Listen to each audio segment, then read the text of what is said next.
Assalamualaikum warahmatullahi wabarakatuh. Pada kesempatan ini saya ingin mempresentasikan hasil penelitian saya yang berjudul Strategi Bisnis BPJS Ketenagakerjaan dalam Meningkatkan Kinerja Organisasi. Penelitian ini disusun oleh saya sendiri, Kiki Dana Paramita, dengan dosen pembimbing Bapak Rusdi Akbar. Penelitian ini dilatar belakangi oleh salah satu program pemerintah untuk meningkatkan kesejahteraan masyarakat dengan mengembangkan sistem jaminan sosial. Jaminan sosial ini didasari oleh Undang-Undang Dasar 1945 Pasal 34 Ayat 2 yang menyatakan bahwa negara menjamin dan mengembangkan sistem jaminan sosial untuk memberdayakan masyarakat lemah dan tidak mampu sesuai dengan hak kemanusiaan dan martabatnya. Undang-Undang Dasar ini didukung oleh Undang-Undang Nomor 40 Tahun 2004 tentang Sistem Jaminan Sosial Nasional dan Undang-Undang Nomor 24 Tahun 2011 tentang Badan Penyelenggara Jaminan Sosial. Badan Penyelenggara Jaminan Sosial di Indonesia ada dua, yaitu BPJS Kesehatan dan BPJS Ketenagakerjaan. BPJS Kesehatan memiliki tanggung jawab untuk melindungi masyarakat Indonesia dengan memberikan jaminan kesehatan. BPJS Ketenagakerjaan memiliki tanggung jawab untuk memberikan perlindungan bagi pekerja Indonesia dengan memberikan jaminan kecelakaan kerja, jaminan kematian, jaminan hari tua, dan jaminan pensiun. Sejak beroperasi penuh pada tahun 2015, BPJS Ketenagakerjaan terus memperlihatkan peningkatan jumlah kepesertaan. Hal ini juga didukung dengan adanya peningkatan jumlah penduduk bekerja dari tahun ke tahun.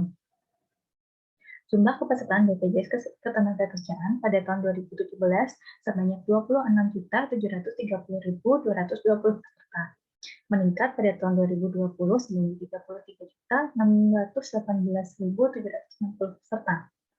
Secara nasional, jumlah peserta aktif di BPJS Ketenagakerjaan ini pada tahun 2020 berkisar sebesar 22,79% dari total jumlah penduduk bekerja di Indonesia, yaitu 128.454.180 orang.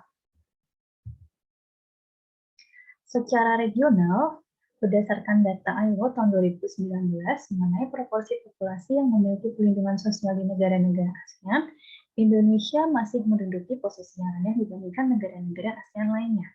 Demikian pula secara global, menurut data ILO tentang World Social Protection Report tahun 2017 sampai 2019, hanya sebagian kecil pekerja memiliki perlindungan kecelakaan kerja di Indonesia, yaitu berkisar sebanyak 20%. Berdasarkan latar belakang penelitian tersebut, rumusan masalah penelitian ini adalah jaminan sosial di Indonesia masih berada di posisi yang rendah dibandingkan dengan negara lain dalam hal cakupan perlindungan peserta. Namun demikian, BPJS Ketenagakerjaan terus berupaya untuk meningkatkan jumlah kepesertaannya setiap tahun, dan organisasi ini masih memiliki banyak potensi yang dapat diakuisisi dengan menerapkan strategi bisnis yang tepat, sehingga dapat optimal dalam menyerap pangsa pasar di tengah lingkungan yang berubah-ubah. Dengan demikian, pertanyaan penelitian ini adalah bagaimana implementasi strategi bisnis BPJS Ketenagakerjaan dalam meningkatkan kinerja organisasi. Untuk menjawab pertanyaan penelitian, peneliti menggunakan beberapa landasan teori yang sudah ada. Yang pertama adalah vessel analisis. Vessel analisis ini merupakan salah satu kerangka analisis yang digunakan untuk melihat lingkungan kompetitif perusahaan secara makro. Terdapat 6 komponen yang berpengaruh, yaitu politik, ekonomi, sosial dan budaya, teknologi, lingkungan, dan regulasi. Yang kedua adalah resource and capabilities analysis. Analisa ini digunakan untuk mengukur daya saing aset perusahaan dan menentukan apakah aset tersebut dapat memberikan kebutuhan dasar dan keberhasilan kompetisi di pangsa pasar. Dan yang ketiga adalah value framework, yaitu suatu alat analisis yang digunakan untuk mengetahui tingkat keunggulan kompetitif suatu sumber daya dan kapabilitas perusahaan. Dan yang keempat adalah SWOT analisis, yaitu kerangka analisis yang digunakan untuk menyatukan pemahaman yang didapatkan dari analisis lingkungan eksternal dan analisis lingkungan internal, sehingga dapat diketahui peluang, ancaman, kelemahan, dan kekuatan perusahaan untuk menghasilkan strategi yang efektif. Metodologi penelitian. Penelitian ini menggunakan metode penelitian kualitatif deskriptif. Menurut Henning et al., Metode penelitian ini tepat digunakan untuk memberikan pemahaman yang mendalam, rinci, memiliki nuansa dan kontekstual terhadap suatu isu. Lalu untuk mengumpulkan data penelitian, peneliti menggunakan sumber data primer yang didapatkan dari wawancara mendalam atau in-depth interview dengan Deputi Direktur Bidang Perencanaan Badan di Kantor Pusat BPJS Ketenagakerjaan. Dapat dua narasumber, yaitu Asisten Deputi Bidang Perencanaan Badan dan Penata Utama Perencanaan Badan. Selain sumber data primer, peneliti juga menggunakan beberapa referensi yang relevan seperti dokumen-dokumen perusahaan, laporan tahunan, laporan data statistik BPS, data ILO, dan lain-lain. Lalu untuk mengolah data penelitian, peneliti melakukan dua tahap. Yang pertama adalah persiapan data yang dilakukan dengan membuat transkrip verbatim dari hasil wawancara, kemudian dilakukan anotasi data untuk mendapatkan kode-kode yang menjadi isu dalam penelitian ini. Lalu untuk menganalisis data, peneliti melakukan thick description atau deskripsi mendalam, kemudian membuat kategorisasi dan konseptualisasi. Secara garis besar, kerangka penelitian ini adalah mengidentifikasi lingkungan bisnis berupa lingkungan makro dan lingkungan mikro dari organisasi. Lingkungan makro diharapkan dapat memberikan gambaran mengenai tantangan dan peluang yang dihadapi oleh organisasi, dan lingkungan mikro memberikan gambaran mengenai kekuatan dan kelemahan yang dimiliki oleh organisasi. Kemudian, tantangan, peluang, kekuatan, dan kelemahan akan disatukan dalam SWOT matrix untuk mengetahui strategi bisnis yang tepat. Hasil penelitian dan pembahasan. Yang pertama adalah analisis lingkungan eksternal. Analisis lingkungan eksternal terdapat 6 komponen yang berpengaruh, yaitu politik, ekonomi, sosial, dan budaya, teknologi, lingkungan, dan regulasi. Politik sangat berpengaruh pada bisnis BPJS Ketenagakerjaan, khususnya dalam hal dukungan pemerintah dan instruksi Presiden nomor 2 tahun 2021. Dukungan pemerintah ini sangat penting karena dapat memberikan kebijakan-kebijakan yang dapat menguntungkan posisi BPJS Ketenagakerjaan dan juga kerjasama dengan pemerintah dalam hal sosialisasi dan edukasi manfaat maupun penegakan hukum. Lalu ekonomi. Ekonomi erat kaitannya dengan peningkatan daya beli masyarakat, iklim investasi yang baik, dan ketersediaan lapangan pekerjaan. Lalu komponen ketiga adalah sosial dan budaya. Sosial dan budaya erat kaitannya dengan tumbuhan angkatan kerja yang dapat menjadi potensi bagi pertumbuhan jumlah kepesertaan dari BPJS Ketenagakerjaan dan juga kesadaran masyarakat yang saat ini masih menjadi tantangan bagi organisasi untuk menumbuhkan rasa keinginan bagi masyarakat untuk mengikuti jaminan sosial ini, karena masih banyak masyarakat khususnya dari kalangan pekerja informal yang masih belum memahami manfaat dari jaminan sosial ini. Lalu komponen keempat yaitu teknologi, di mana informasi digital saat ini sedang digalakkan oleh pemerintah dan dapat memberikan manfaat untuk meningkatkan kinerja operasional dan juga memberikan pelayanan yang lebih baik. Namun, kemajuan teknologi ini juga perlu diwaspadai karena adanya ancaman cyber security atau kebocoran data peserta. Komponen kelima yaitu lingkungan, di mana lingkungan ini pengaruhnya apabila terjadi bencana alam akibat kerusakan lingkungan seperti banjir maupun tanah longsor yang dapat menghambat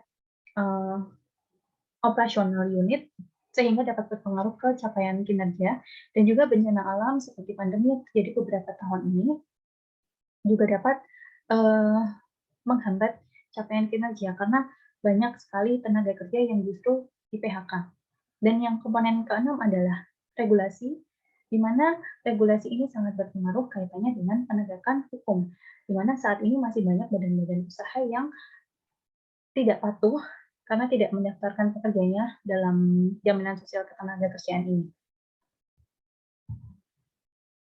Lalu untuk analisis lingkungan internal, berdasarkan hasil wawancara dengan narasumber, terdapat beberapa sumber daya dan kapabilitas yang menjadi potensi keunggulan kompetitif dari organisasi. Pertama adalah sumber daya manusia yang unggul, yang kedua sumber daya finansial yang kuat, yang ketiga teknologi informasi yang canggih, keempat bisnis yang kuat, kelima budaya organisasi yang kuat, keenam infrastruktur yang memadai, dan yang ketujuh pelayanan yang memuaskan. Dan berdasarkan analisis VIO, terdapat beberapa sumber daya yang memiliki keunggulan kompetitif berkelanjutan, yaitu sumber daya manusia dan sumber daya finansial, lalu beberapa sumber daya dan juga budaya organisasi, dan juga terdapat beberapa sumber daya yang memiliki keunggulan kompetitivitas seperti teknologi informasi dan branding yang belum kuat, dan terdapat beberapa sumber daya dan kapabilitas yang memiliki keunggulan kompetitif sementara seperti infrastruktur dan pelayanan.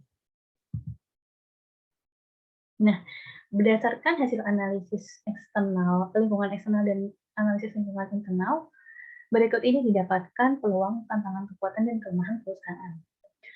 Peluang yang dimiliki oleh BPJS Ketenagakerjaan yaitu dukungan pemerintah dan regulasi dalam penyelenggaraan jaminan sosial, pertumbuhan angkatan kerja sebagai potensi, peran BPJS Ketenagakerjaan untuk mempertemukan pekerja dan pemberi kerja, dan kondisi finansial yang stabil untuk kelangsungan bisnis. Lalu untuk tantangan yang dihadapi oleh BPJS Ketenagakerjaan yaitu kebocoran data peserta, menanamkan mindset tentang pentingnya jaminan sosial, meningkatkan kepatuhan peserta, dan membangun reputasi yang baik pada stakeholder. Lalu kekuatan yang dimiliki oleh perusahaan, oleh organisasi yaitu SDM yang unggul, sumber daya finansial yang stabil, budaya organisasi yang kuat, dan pelayanan yang memuaskan. Lalu kelemahan yang dimiliki oleh organisasi yaitu belum memiliki teknologi informasi yang mapan, branding yang masih rendah, dan kapasitas manajemen data yang masih lemah. Berdasarkan analisis SWOT, terdapat beberapa strategi yang dilakukan oleh BPJS Ketenagakerjaan untuk meningkatkan kinerjanya. Untuk strategi strength opportunity, yaitu optimalisasi dana investasi, melakukan program tanggung jawab sosial dan lingkungan, meningkatkan etos kerja karyawan, dan memberikan layanan job service. Lalu untuk strategi weakness opportunities, yaitu melakukan sosialisasi dan edukasi manfaat, lalu memperkuat teknologi informasi untuk layanan job service, dan penguatan sistem pencegahan dan deteksi dini serangan keamanan data. Untuk strategi strength street, adalah meningkatkan kompetensi karyawan di bidang teknologi informasi, memperluas kanal-kanal untuk menjangkau masyarakat di remote area, menjaga customer relationship untuk meningkatkan loyalitas dan menjaga kepatuhan, dan juga melakukan good governance. Untuk strategi witness streets, yaitu bekerja sama dengan Badan Cyber dan Sandi Negara atau BSSN, melakukan promosi dan persuasi, melakukan penegakan hukum, dan meningkatkan kualitas pelayanan. Simpulan dan saran. Simpulan dari penelitian ini adalah, yang pertama, secara makro, stabilitas politik, pertumbuhan ekonomi, demografi, dan perkembangan teknologi dan regulasi dapat memberikan peluang bagi BPJS Ketenagakerjaan untuk meningkatkan jumlah kepesertaan. Yang kedua, secara internal masih terdapat sumber daya dan kapabilitas yang dapat dioptimalkan, yaitu branding, teknologi informasi, kualitas pelayanan, dan infrastruktur. Dan yang ketiga, strategi bisnis yang diimplementasikan BPJS Ketenagakerjaan yaitu meningkatkan sosialisasi dan edukasi manfaat program, memperkuat infrastruktur, meningkatkan kualitas pelayanan, dan menjaga hubungan baik dengan stakeholder. Untuk saran, peneliti memiliki dua saran. Yang pertama, BPJS Ketenagakerjaan dapat mengoptimalkan kekuatan internal yang dapat menjadikan potensi keunggulan kompetitif bagi organisasi. Dan saran kedua adalah BPJS Ketenagakerjaan harus memfokuskan strategi akuisisi ke segmentasi peserta bukan penerima upah karena masih banyak potensi yang melakukan monitoring untuk mempertahankan jumlah peserta aktif. Demikian presentasi saya. Mohon maaf apabila ada kesalahan. Terima kasih atas perhatiannya. Wassalamualaikum warahmatullahi wabarakatuh.